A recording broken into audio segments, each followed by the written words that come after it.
Good morning. This is Tom, the founder of a company called Flying Stone Canada, and also the community called Confidant.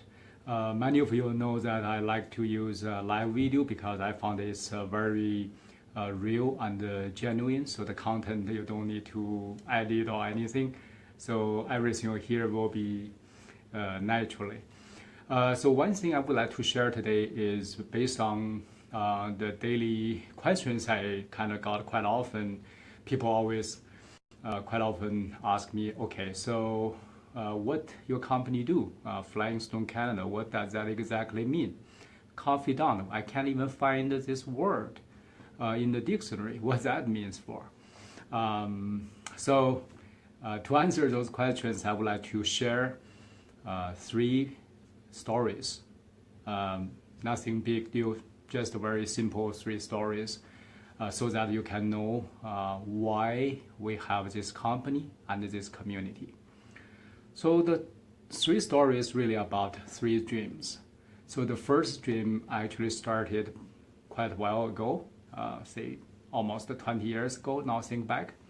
So I just kind of freshly graduated from school back home in China, and doing my engineer job, everything goes smoothly, actually very smoothly. I was being promoted very quickly as the youngest middle engineer in the company, which is a national-owned oil company, and my future looks very bright. But one day I saw there's one thing changed everything. So it's very simple. One day I just walk in the garden of our, the factory residence. And I saw the retired top boss, who is the biggest boss in this refinery, who has retired. And I saw what he did is basically walk with a crane slowly in the garden, make the circle again and again. So that's the moment I start to realize right away that what is going to be my future 30 years, 40 years from now is going to be this gentleman. And that is going to be, could be one of the best I could get. And when I look at that, one thing started hit me. I had a child hero, and it's my dream to meet my childhood hero, and it is far, far away. It is in Canada. So I will talk about that story later on, but another time. But at that moment, I started to realize what is my true dream is. So a lot of people saying, why you come to Canada? Nothing to do with pursue better life or not. Quite honest. My life in China is pretty good. But that's the moment when I saw the retired top boss walk, making the circle in that little garden. I realized I don't want to be like that in my life. And I do have a big dream to meet my childhood hero.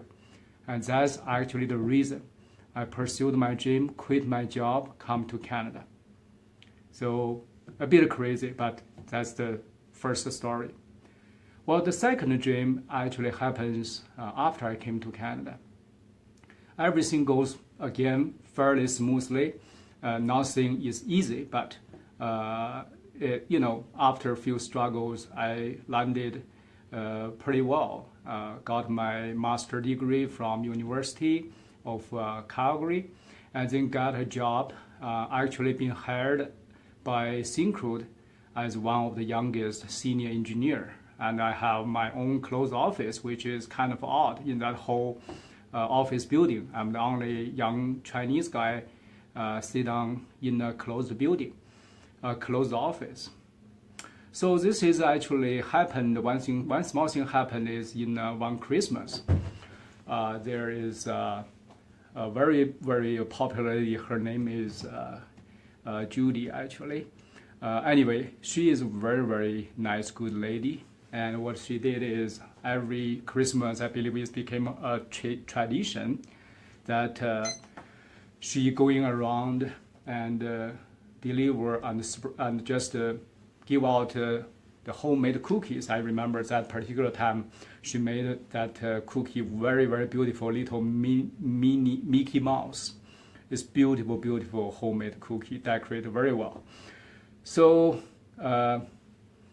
my next door guy, he's a senior project manager in his 60s before almost retire. His name is Nick, and he's he's almost retired, but he's everybody's favorite. So Judy went into his office, put down that cookie, and they greet each other, have a big hug, everything just looks perfect.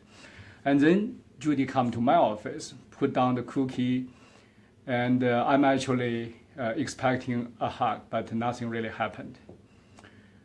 She just very politely put the cookie down, and then basically, Happy Christmas or Merry Christmas, and then we chat a little few words, and then we gone.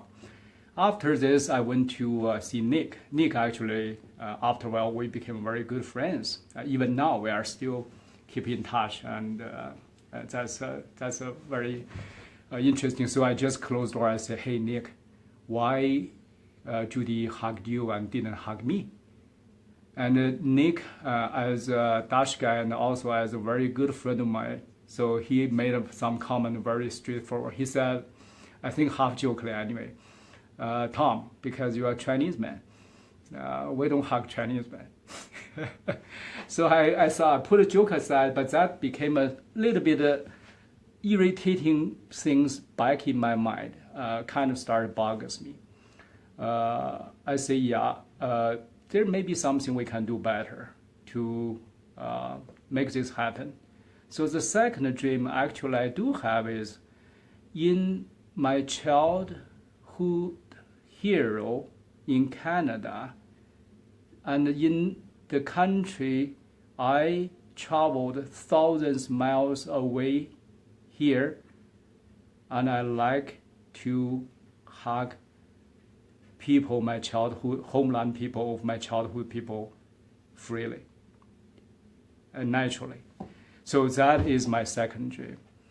And fast forward, I basically quit my job in Syncrude after a few years and joined the Petrochem. And at that time, I starting my part-time real estate business already on site. And in Petrochem, I started to meet another good fellow. He's a guy here. His name is Clive. And that kind of goes into the third story. So Clive and I meet very randomly. Once I just joined Petrochem in the cafeteria, I sit down by myself alone because all the people packed in the big rows there. They chat, talk, and I can't find my spot. So I just went to a place where nobody there. I just sit down alone and eating my thing. And what happened next is very interesting. Clive stand up from that big row and come to me, put his food beside me, and start to chat and eat together.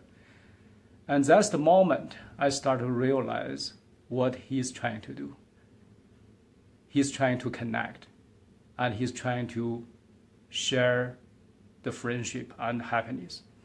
So in no time, Clive and myself became very good friends. I mean, here it is, one engineer from China, the other engineer born and raised up in Canada here.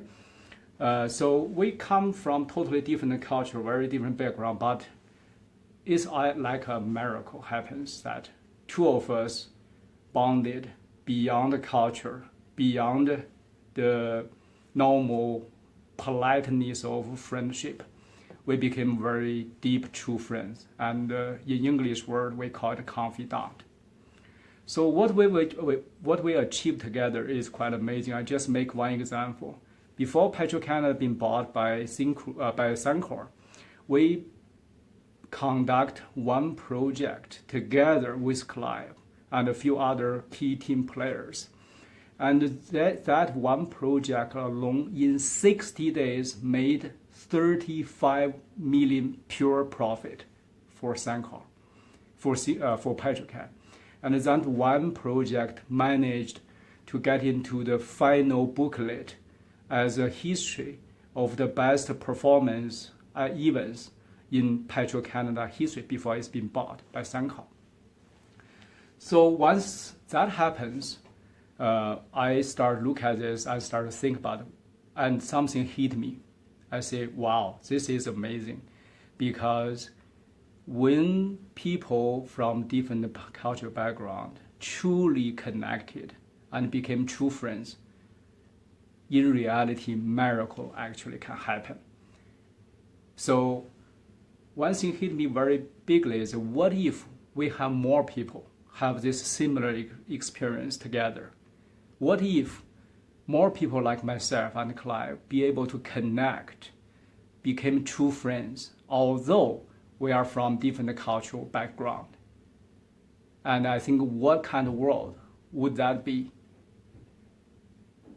And that's actually the birth of Confidant community. So Confidant really stands for culture confidence, meaning very simple. Different people from different cultural background can and will be true friends. Not just friends, close, deep friends. The friends you can you can have your back on when things happens, and friends can together create miracle. So that's the big dream. So three dreams put together, we have this Confidant. So overall, in year 2011, I quit my job fully and start to doing this Flying Stone Canada and the Confidant concept. So what we really want to achieve is basically on this. Flying Stone Canada, so what we are really doing, very simple.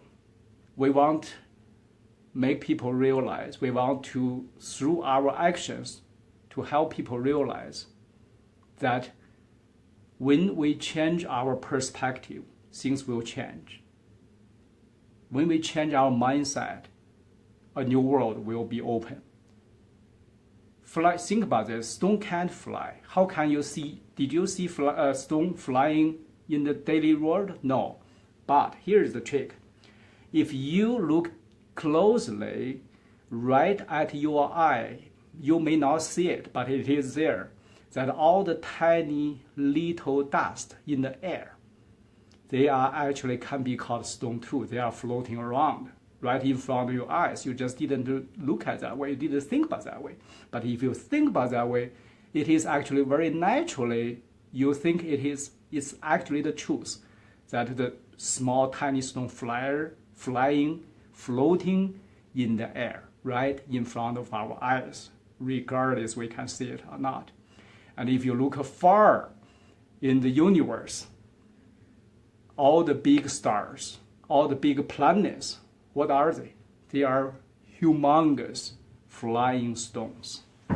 It's all about perspective. So that's why when we change the perspective, when we look at the world differently, we will see things differently. We will see miracles happen very naturally. And that brings down to the Confidant. When we share our dream, we will dream differently. And when we dream together, we can make the dream into reality. When millions of people put their dreams together, when millions of people share their dreams together, that is reality. And that's what we are for. Thank you very much.